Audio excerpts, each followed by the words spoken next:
Welcome back to On the Move with Victor Shi. This is Victor Shi. It is Thursday, July 20th. Donald Trump is likely to face yet another indictment, this time for his role in inciting an insurrection on January 6th. But rather than taking responsibility, he has lashed out at the Department of Justice, President Biden, and Jack Smith. Even worse, the majority of Republican elected officials, as well as the majority of Republicans, continue to support his conduct and attack our institutions for doing its basic job of ensuring justice and accountability. How concerned should we be? How much worse is it going to get?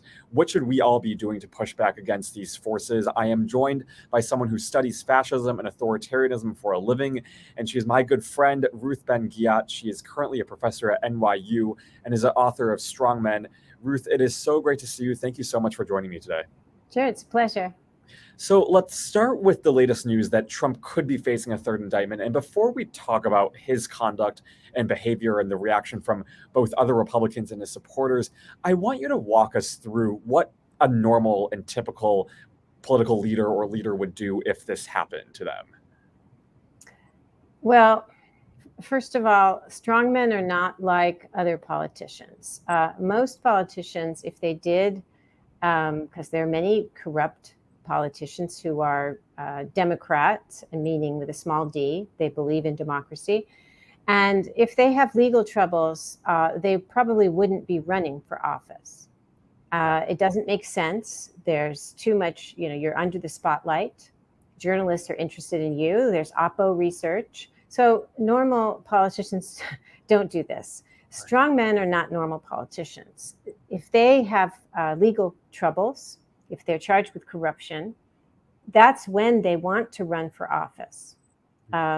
And the purpose, of course, is to get into power and then be able to shut down any kind of investigation, and to ultimately, the end game of attacks on the justice system is to become untouchable.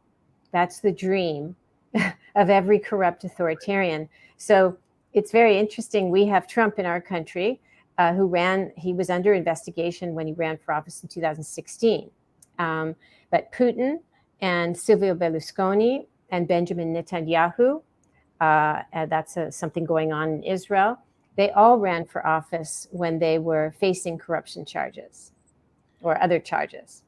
I mean, it's so shocking that we're living in a moment where the front runner of the Republican nomination is someone who is facing criminal charges and could be indicted for the third time. But like I said at the top of the show, I mean, I feel like Trump lashing out at the rule of law and institutions isn't even the worst part. It's this sort of legitimacy from the Republican Party writ large and those who I think know better than attacking the Department of Justice for going after Trump. And I'm wondering, how much does that concern you when you look at movements of fascism and authoritarianism, the sort of enablers of that, and how dangerous that is? Yeah, that's a great question. That is in some ways the key question, because the strong man or the Trump figures, they can't do things alone. They must have an enabling party. They must have other kinds of elites who enable them. Religious elites are very important to convince people that they are there by the will of God and to give them moral legitimacy. And that covers up the corruption. But we are living through history. It is astonishing what Trump managed to do in a short period of time. Because, when you look at other leaders in the past who are kind of cult leaders, like Mussolini or even Berlusconi, they invented their parties. They created their parties. So they were always, the identity of the party was fused with their identity. But Trump took this very large and storied party, came from outside, and in just a few years managed to make it his personal tool. So much so that whatever lie he told, even the quote big lie, they went along with it. And there's nothing he can do or say that's going to seemingly break that bond, even an insurrection against the government. Right. So when you have that situation, the leader, the strongman, is very cocky and very arrogant because he knows he can get away with doing things and his party will still back him. So I'm wondering and maybe a helpful kind of comparison might be something that's happened in history and people who have spoken up against strongmen and kind of what it takes, because it feels like for so many still in the Republican Party, they have, I don't know, they fear speaking out, maybe because they're so kind of desperate for power and attention. And, you see people who aren't like that, people like Liz Cheney and Adam Kinzinger, who, when they do speak out, they end up losing their elections. And I'm wondering, for those people who have spoken out in history against strongmen and dictators and authoritarians, what did it take for them to do that? And what would you tell Republicans who know better than what they're saying right now, but may not want to speak out, either because they really want power, they're fearful? What does that journey look like for those people? Yeah, it's very sad what's happening here, because in the cases that I study, certainly in real dictatorships, if you criticized the leader, you'd be killed or you'd go to jail. Right. And look what's happened in Putin's Russia. Dozens and dozens of very important people have fallen out of windows and died just because they've been criticizing at a cocktail party, they made the wrong comment. So that's what happens to you. This makes the cowardice of the Republicans all the more tragic, because what is going to happen to them in this country? They would become like Jeff Sessions. Yeah. Jeff Sessions enabled Trump early on. He was very important as an early enabler, one of the first. And then he was rewarded with Attorney General, and then he wouldn't go along with, he didn't want to perjure himself, et cetera. So he ended up losing his seat, right? He lost his senatorial seat he'd had for like 20 years. So their careers in politics could be over, but they're not facing jail. They're not going to be killed. Their families are not going to be hunted out of existence. So this is just cowardice and conformism and thirst for power. This is what's motivating these people. And it's just such an abdication of care for our country. They're willing to have this crook and who incites violence rather than open their mouths. And if they did that in numbers, they could make a difference. Yeah. I agree with you completely. It is such cowardice and this unwillingness, especially when our moment in democracy requires it so much. But I'm also wondering, as they don't speak out, their supporters seem even more emboldened right now as Trump faces a third indictment, and his supporters just aren't willing even to embrace facts. And is there any way where we can get to them and make them understand the facts? Or are they sort of lost at this point? I don't think they're ever lost. And I actually think this is the time, as difficult as it is, as painful as it is, to reach out to people, family members, acquaintances who are in what I call the disinformation tunnel, and try and talk to them about not so much trying to get them to believe a fact that they're not going to believe, but to talk about outcomes. I do find that, for example, when I've talked about gun violence and you want to talk to business owners, you don't want to broach the subject perhaps of gun rights. You want to talk about economic outcomes. Right. Is it good for our economy to have a 280 billion loss? No, nobody would say that. So if we think about outcomes of political prestige of America in the world, what it really means to ally with dictators, the cost of political violence and strife, that kind of thing, the cost of misinformation, if there's a pandemic, that kind of thing. And there are a lot of groups that are bridge building organizations that are actually doing this work. Yeah. And it's when we talk about democracy specifically, you mentioned gun violence. I think that's such an important issue for us to really contextualize, especially with this Republican Party that doesn't do anything about it. But when you have an issue like democracy, where it sometimes feels really distant and maybe esoteric, how do you talk about what Trump and Republicans would do to democracy to get people to care about that? Yeah, I think getting people to see that, for example, when Trump says, and others, they say they're going to purge government.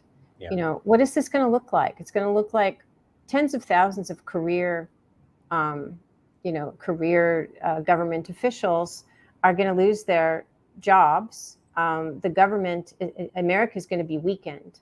Like what Trump did to the State Department while he was in office last time, it still hasn't fully recovered. Like hundreds of people left, at high caliber people.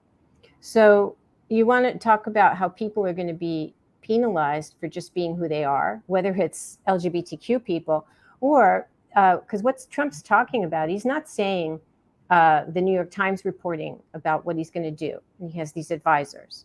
Right. He's not saying, I'm going to fire bad performers. I'm going to fire incompetent people from government. We need smaller government. What he's saying is he's going to purge the, quote, sick political class that hates this country. So it's going to be political attributes that are going to determine. And that's not democracy. And the other thing is they're telling you what they're going to do. This guy who was the former head of the Office of Management and Budget, when he said something, I keep thinking about this. He said, we're looking for the pockets of independence and we're going to seize them in the government. What he's saying, he's going to completely undo the foundations of democracy by eradicating the independence of the judiciary or the FCC or consumer things. They're all going to go under direct presidential control in their fantasy. And are Americans really willing to have a kind of tyrant who has total control? I'm not sure they are. Yeah.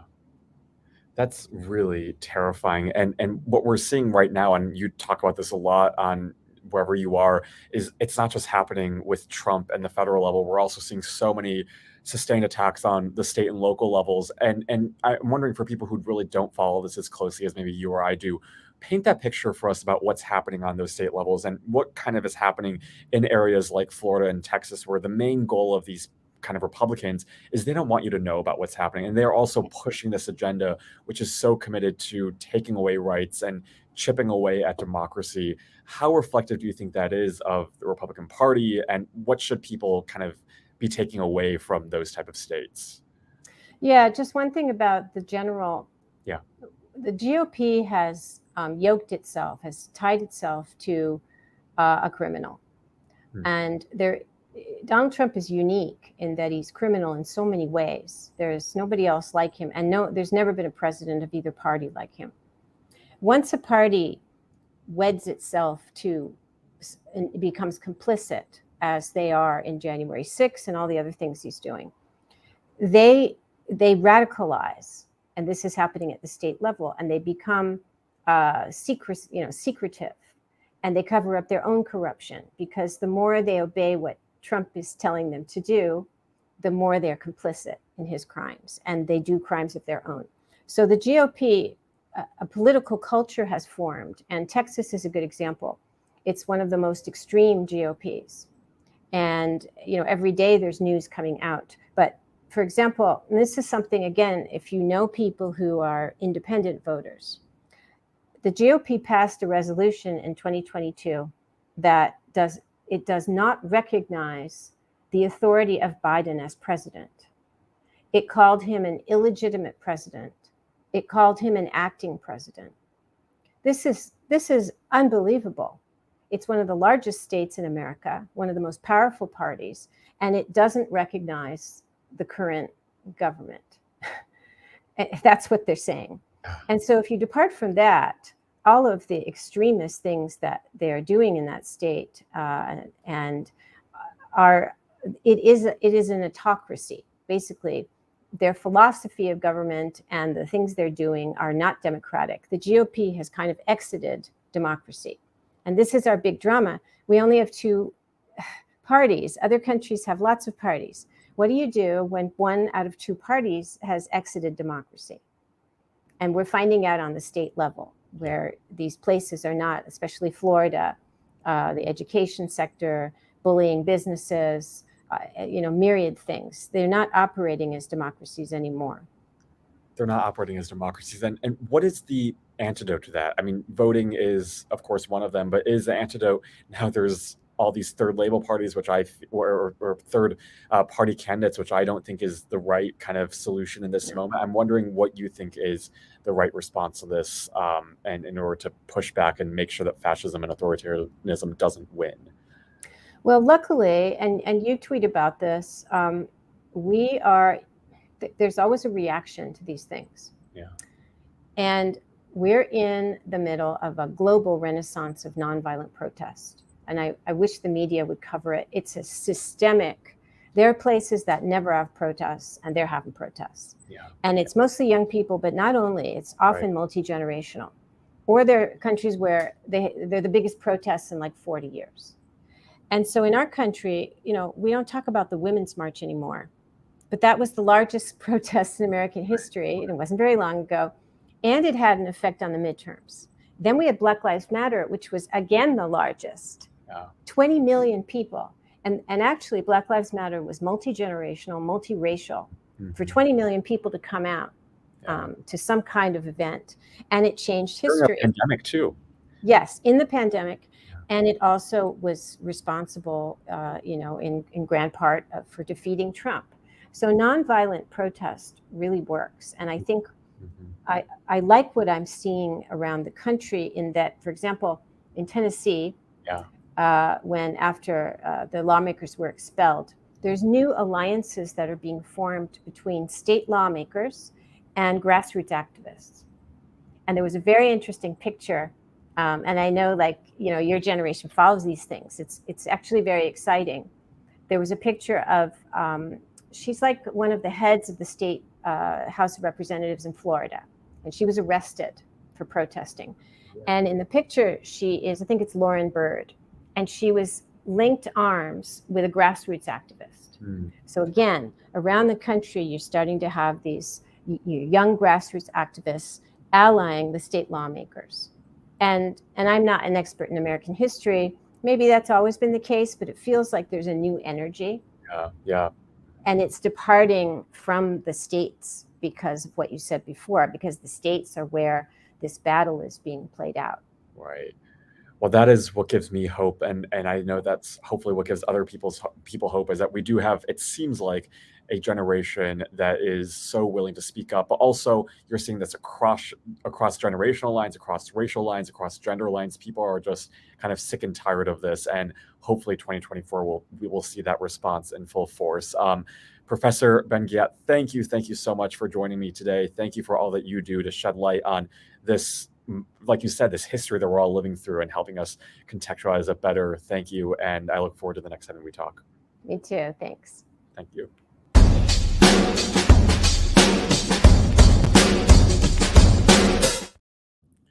Well, Ruth Ben-Ghiat is always so powerful, and she's able to put, like I said, this moment that we're all living through in such stark and clear and vivid terms. So thank you to Ruth Ben-Ghiat for joining me today.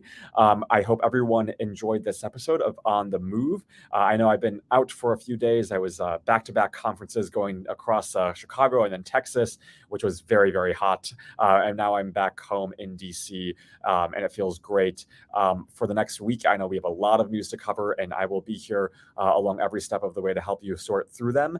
Next week, we have some great guests. You don't want to miss that. And there's some really interesting news happening right before I came on here. There was this House Oversight Committee hearing, or sorry, not House Oversight, this Weaponization of Government subcommittee between Jim Jordan and Democrats, and they were talking about RFK Jr. And yesterday, Marjorie Taylor Greene held up this nude photo of Hunter Biden, and it's just this is what Republicans are doing with our taxpayer money. This is the type of things that Republicans are focusing on. They're not focusing on policy. They're not focusing on real issues. They're focusing on just giving platform to people who are, frankly, idiots and who try to gin up as much fear and as much division and as much lies in our country. And I think it's up to everyone to really pay attention to that, and then to tell all of our friends that this is what's happening. This is what the Republican Party has become. It's not just some anomaly. It's a pattern. It's a sustained kind of showing of just a party that does not care about the real issues. And the only thing that we can do is respond in full force in 2024. So just like Ruth said, we're seeing it happen in real time. And I think that this is only the beginning. So thank you all for watching this episode of On the Move. I will see you all tomorrow for another episode of On the Move right here on youtube.com/Politicon, or on my Twitter page at VictorShe2020. So don't miss that. Again, it's at 6 p.m. Eastern, 3 p.m. Pacific, right here on youtube.com/Politicon, or on my Twitter page. Be sure to like and subscribe so you don't miss an episode, and share this with anyone who is a fan of intergenerational conversations and also wants to get the news in quick 15 to 20 minute videos. Thank you all for watching, and I will see you all tomorrow.